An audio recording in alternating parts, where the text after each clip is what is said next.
Hi everyone, Dr. Phil here.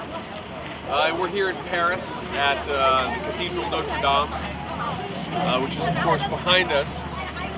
And this is the first of a couple of videos we're going to do in Paris.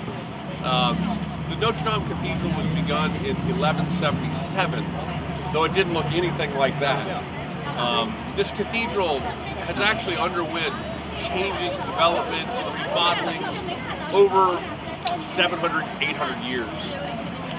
Initially, it began as a series of smaller buildings that actually, if you looked at that, you wouldn't even imagine that was it.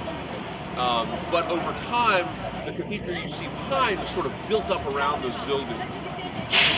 As you look at the facade there, that basic structure of the face of this cathedral really took shape around 1200. The early 13th century. This is a product of the High Middle Ages, and is the archetype, if you will, of Gothic cathedral building ultimately.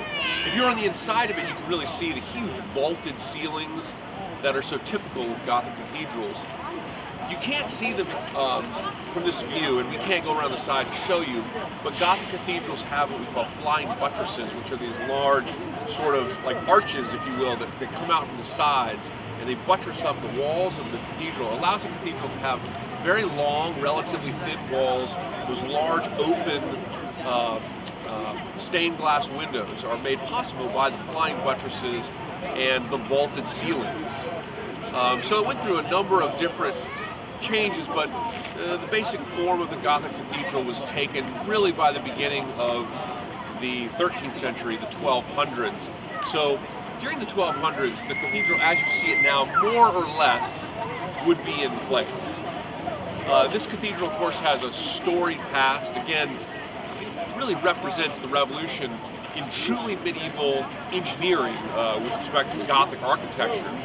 And of course, during the French Revolution, which began in 1789, of course, during the more radical phase of the French Revolution, during the Convention, the second phase, the cathedral was actually, as in a religious sense, was closed down, and it was renamed the House of Reason, as during the Convention phase, the revolutionaries really pursued a radical departure from what they saw as the very controlling old regime of not only the king but also of the church, which controlled a significant amount of land in Paris. It was seen as an elite, power-controlling sort of enterprise.